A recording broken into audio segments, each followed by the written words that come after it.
بال بچہ دیکھتے ہوئے، مال دیکھتے ہوئے، ملک اور زمین دیکھتے ہوئے تم ایک دفعہ اللہ کا دین بھی دیکھو. یہ تمہاری ذمہ داری ہے، یہ نبی پاک نے ڈیوٹی لگائی ہے. اپنا اپنا کردار ہمیشہ دین کے لیے پیش کریں، اپنا اپنا کردار. وہ ضروری نہیں کہ چندے کی صورت میں ہی ہو. آپ کسی بے نمازی کو نماز کا مشورہ دیں، آپ نے دین کی خدمت کی. آپ نے ماں باپ کے نافرمان کو فرما برداری کا مشورہ دیا تو آپ نے دین کی خدمت کی. اگر آپ نے کسی بندے کو کہا یار تیرا قرآن پاک ٹھیک نہیں، چل قاری صاحب کے پاس، تیرا تلفظ ٹھیک ہونا چاہیے، کو آدھا گھنٹہ نکال کے سیکھ لے، یہ لفظ کہنے سے ہی آپ نے دین کی خدمت کی. میرے نبی پاک صلی اللہ تعالی علیہ وسلم نے فرمایا ایک جملہ بول کے جو دین کی دعوت دے گا، ایک ایک جملے پہ اللہ 1,000 سال کی عبادت کا ثواب دے گا. انسانی زندگی کے جو طبعی تقاضے ہیں نا، ان میں سے ایک تقاضا یہ ہے کہ انسان کبھی کبھی روتا ہے، اور جب وہ رو لیتا ہے تو اس کا دل ہلکا ہو جاتا ہے. اس کی طبیعت پر جو بوجھ ہوتا ہے وہ اتر جاتا ہے. کسی شخص کو کوئی گہرا صدمہ اگر پہنچتا ہے، اس کے کسی قریبی کا انتقال ہو جاتا ہے یا وہ کسی آزمائش کا شکار ہو جاتا ہے اور اس کے آنسو نہیں نکلتے تو لوگ کہتے ہیں یہ بیمار ہو جائے گا. اگر یہ رو نہیں رہا تو یہ شدید ذہنی دباؤ کا شکار ہو جائے گا. انسان روتا ہے، آنسو نکل آتے ہیں تو اس کی طبیعت سے بہت ساری چیزیں، بہت سارا بوجھ ہٹ جاتا ہے. رونا اللہ تعالیٰ نے انسانی فطرت کا تقاضا بنایا ہے کہ جس طرح وہ خوش ہوتا ہے، ہنستا ہے،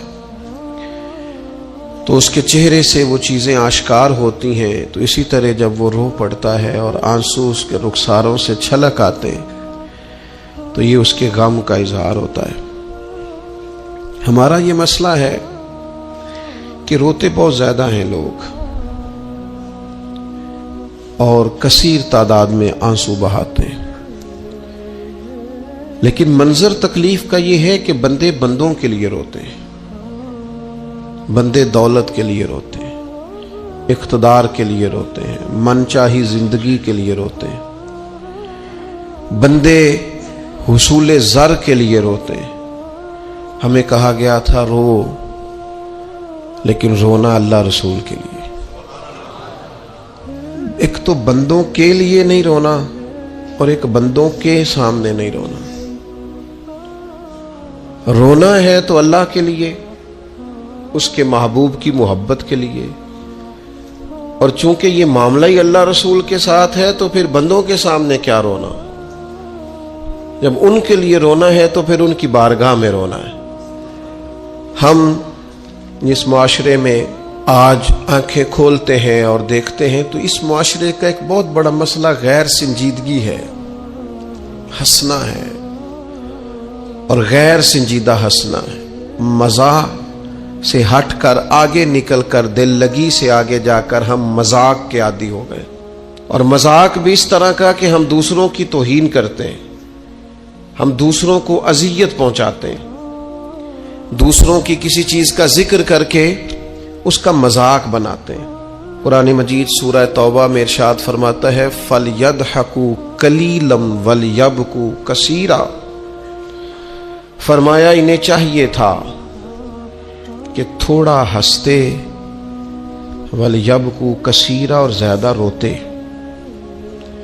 چاہیے تھا کہ ہنسنا کم کرتے، رونا زیادہ کرتے، لیکن ہمارے ہاں بات بات پہ ہنسنا، مذاق بنانا، مذاق اڑانا. نتیجہ کیا ہے؟ حضور علیہ السلام نے فرمایا بہت زیادہ ہنسنا دلوں کو مردہ کرتا ہے. انسان روئے، اس کے آنسو نکلیں اللہ کے لیے، اس کے محبوب کی محبت کے لیے. نبی پاک صلی اللہ تعالی علیہ وسلم نے فرمایا، بخاری شریف میں صحیح درجے کی روایت ہے، کریم فرماتے ہیں اگر تم وہ جان لیتے نا جو میں جانتا ہوں، اگر تمہیں اس کا علم ہوتا نا جس کا مجھے علم ہے، تو فرمایا تم رویا کرتے. تمہاری کیفیات اور ہو جاتی. بعض اوقات کچھ لوگ غیر سنجیدگی کا مظاہرہ کرتے ہیں، ہنستے ہیں، شغل بناتے ہیں. بہت سارے کام ایسے ہیں، بہت سارے فیوز و برکات ایسے ہیں جو انہیں ملنے ہوتے ہیں، نہیں مل پاتے. تو وہ غیر سنجیدگی، طبیعت کی، لہجے کی غیر سنجیدگی، ان سے وہ فیوز و برکات اٹھا لیتی. میں دوستوں سے کہتا ہوں، آپ کسی جگہ محفل میں جاتے ہیں، آپ کسی دینی اجتماع میں جاتے ہیں، لیکن رستے میں اگر آپ شغل کرتے ہوئے جا رہے ہیں، ہنستے ہوئے جا رہے ہیں، آپ نے کیا فائدہ حاصل کیا؟ آپ جہاں بھی جا رہے ہیں، موبائل آپ کا آن ہے، موبائل دیکھ رہے ہیں، موبائل چلا رہے ہیں، موبائل ہی چل رہا ہے، تو آپ نے کیا سنجیدگی حاصل کی؟ پایا کیا؟ ہر کام صرف موبائل کے سٹیٹس کے لیے کیا ہے؟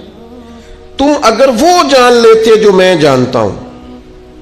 اصحاب صفا کے پاس قرآن مجید کی کوئی آیت تلاوت کی گئی تو وہ رونے لگے. صحابہ رو پڑتے تھے، اللہ کے خوف سے، خشیت سے رو پڑتے تھے.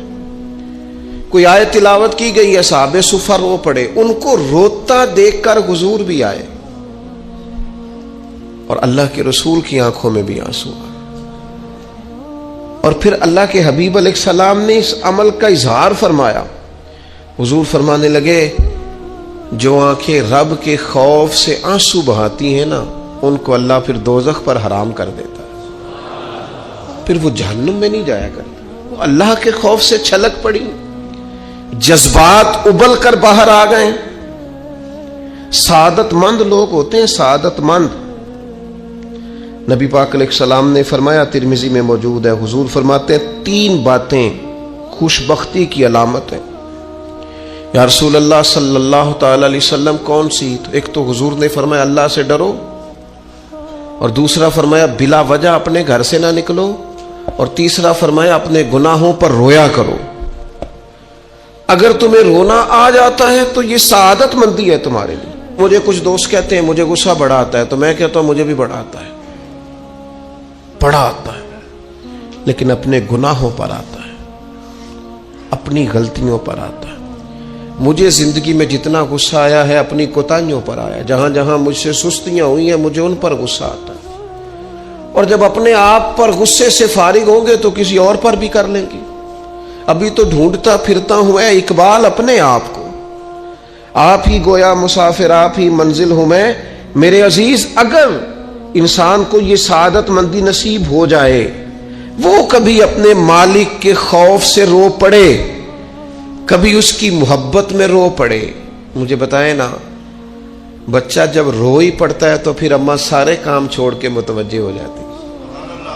لوگ کہتے ہیں وہ میرے پاس آیا تھا تو بس رو ہی پڑا تھا، تو پھر میں کیا کرتا؟ وہ رو ہی پڑا ہے تو معاملہ ختم ہو گیا. بچے کی شدید غلطی پر اسے ڈانٹا تھا، پر وہ رو پڑا، نرم ہو گیا دل ماں کا، باپ کا، چچا کا، بڑوں کا، چونکہ وہ رو پڑا ہے. عزیز بھائی، جب تو بھی رب کی بارگاہ میں رو ہی پڑے گا نا، جب تو اس کی خشیت سے ٹوٹ ہی جائے گا نا، جب اس کے حضور آ کے عرض کرے گا نا، مالک میں کہاں جاؤں تیری بارگاہ میں نہ ہوں، کہاں جاؤں. اعلیٰ حضرت بریلوی رحمۃ اللہ علیہ کے والد تھے، بڑے درد سے دعا کرتے تو لوگ ان سے دعائیں کرایا کرتے تھے، اور عجیب سے نا دعا کے اندر محو ہو جاتے تھے. اپنے لفظوں میں بات کروں تو بڑی کھوب کے دعا کرتے سن. بعض بندے رٹیاں رٹائیاں دعاواں کر دیں، بس وہ ٹھیک ہے، ہاتھ اٹھا دیے جو مولانا صاحب کہیں گے ہم بھی. وہ بڑے محو ہو کے دعا کرتے تھے. تو کسی نے ان سے کہا حضرت اتنی للہیت سے اور اتنی محویت سے اور اتنے ذوق سے دعا کیسے؟ فرمانے لگے میں نے اپنی بیوی سے طریقہ سیکھا ہے. سیکھنے والے سبھی جگہ سے سیکھتے، اپنے بچوں سے بھی سیکھ لیتے، اور جن کا خیال ہونا ہمارے پاس کل عقل آ گئی ہے، وہ بیچارے عقل کو خیر بات کہہ دیتے ہیں. جن کو سارا ہی پتہ ہے انہیں کچھ پتہ نہیں. کہتے بیوی سے سیکھا ہے دعا مانگنے کا طریقہ. حضرت وہ کیسے؟ فرمانے لگے اسے کوئی کام تھا مجھ سے، کوئی گھر کا خرچہ تھا، اس نے بتایا خرچہ، میں نے اسے کہا ابھی میرے پاس پیسے نہیں ہیں، آتے ہیں تو دوں گا. 2-4 دنوں کے بعد پھر اس نے کہا